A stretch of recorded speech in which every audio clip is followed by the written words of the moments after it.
Los estados de agregación de la materia son sólido, líquido, gaseoso y plasma. Los elementos y compuestos que nos rodean son quienes se encuentran en estos estados. Los sólidos tienen una forma definida y soportan diversos pesos y transmiten esfuerzos. Los líquidos pueden fluir y son incomprensibles o se comprimen muy poco. Los gaseosos son quienes tienen mucho espacio entre sus moléculas. Y el plasma es un estado de agregación al igual que el gas, pero en sus átomos están ionizados. La densidad es la relación entre la masa y el volumen de una sustancia. En los aeropuertos utilizan la fórmula de densidad para conocer la densidad del aire en contra de la densidad del avión, para luego compararlas y ver a qué altura y velocidad sea la adecuada para volar. La presión es la fuerza que ejerce un gas, un sólido o un líquido. En la creación de un submarino, los trabajadores calculan la presión que ejerce el agua a distintas alturas para comparar la presión del agua contra la fuerza que soporta el submarino. La presión hidrostática es la presión que ejerce un equilibrio entre los líquidos.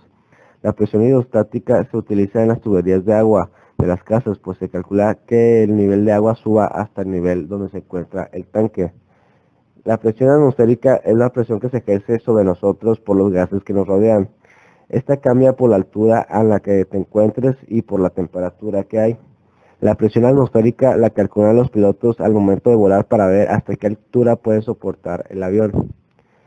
Dice que el principio de Pascal dice que por medio de dos cilindros de distintas áreas con pistones y conectados entre sí existirá una misma presión. Este principio lo aplica el gato hidráulico. Por la parte pequeña se aplica una presión que saldrá igual por el lado grande, que será lo potente para levantar el carro. El principio de Arquímedes, el principio nos permite conocer el por qué los cuerpos flotan en el agua. Y cuando un cuerpo se sumerge recibe una fuerza de empuje que se obtiene multiplicando la densidad por la gravedad por el volumen. Esto ocurre cuando metes, por ejemplo, una pelota con aire al mar y esta sale con una fuerza de empuje hacia arriba. Yo hablaré acerca del calor. El calor es la energía que se traspasa de un cuerpo a otro. Cuando hablamos de calor, pensamos en temperatura, y esta es la variable que determina el estado de equilibrio térmico entre los sistemas. El equilibrio térmico es cuando un sistema alcanza la misma temperatura. Dentro de la teoría cinética molecular, vemos que la materia está en movimiento y esta es por la energía. La energía determinará su estado, o sea, si será sólido, líquido o gas. Si la temperatura de un objeto aumenta, se dilatará. A este fenómeno se le llama dilatación térmica, o de lo contrario, si disminuye la temperatura, este se contraerá. En sí, la temperatura es una medida de la energía cinética promedio que poseen los átomos, partículas o moléculas de una sustancia. Para medir la temperatura usamos diferentes objetos, como por ejemplo un termómetro. Para medir la temperatura usamos distintas escalas, como es la Fahrenheit, los Celsius o los Kelvin. En los Kelvin llega un momento en el que todo objeto deja de moverse, las moléculas dejan de tener movimiento y este punto se le llama cero absoluto, que son 0 Kelvin. Un ejemplo de equilibrio térmico sería el agua en un carro. Esta estabiliza su temperatura para que éste no se sobrecaliente ni se dañe.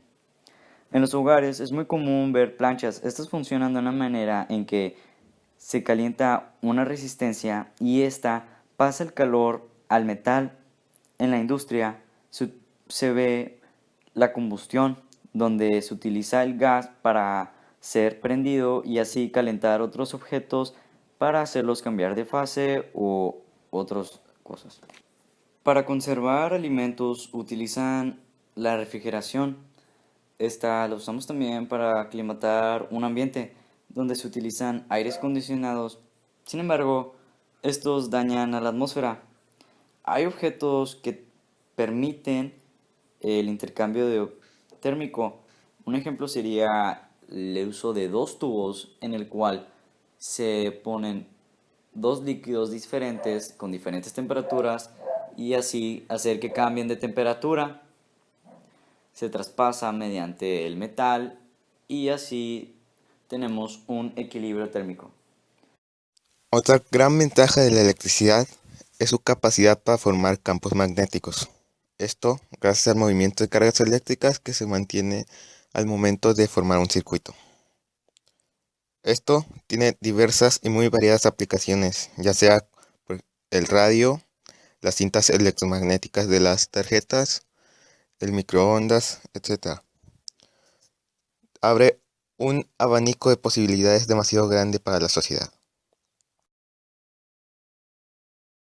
Como ya se mencionó antes, el efecto Doppler es un fenómeno físico donde un aparente cambio de frecuencia de onda es presentado por una fuente de sonido con respecto a su observador cuando esa misma fuente se encuentra en movimiento.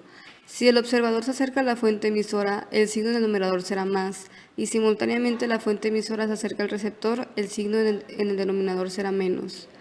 La fórmula vendría siendo frecuencia que percibe el observador es igual a frecuencia real que emite la fuente por velocidad del sonido más velocidad del observador entre velocidad del sonido menos velocidad de la fuente. Ahora, si el observador se aleja de la fuente emisora, el signo del numerador será menos, y simultáneamente la fuente emisora se aleja del receptor, el signo del denominador será más. La fórmula vendría siendo frecuencia que percibe el observador es igual a frecuencia que emite la fuente por velocidad del sonido menos velocidad del observador entre velocidad del sonido más velocidad de la fuente. En los otros casos con la fuente en movimiento, el signo en el denominador dependerá de si la fuente se aleja del receptor, en cuyo caso será más, o si la fuente se acerca al receptor, en cuyo caso será menos.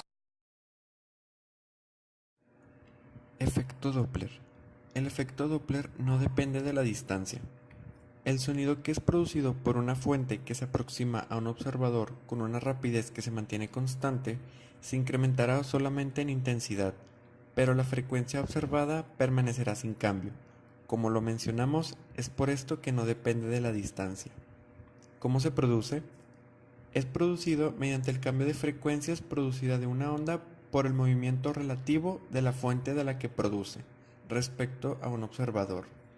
¿En dónde se puede aplicar y de qué manera?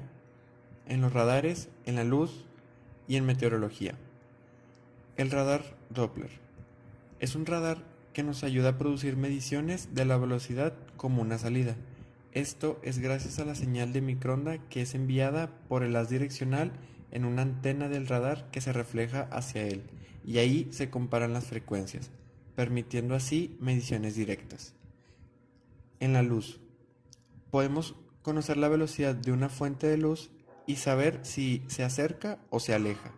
Para determinar esto, es necesario obtener la frecuencia de la luz que se está recibiendo y determinar la frecuencia de la radiación que se está emitiendo.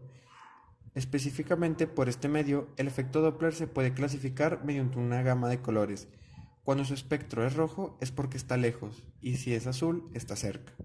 En la meteorología, es usado comúnmente para medir la velocidad de las nubes, pero para esto es necesario el ya mencionado radar Doppler, ya que permite medir la cercanía o lejanía de estas.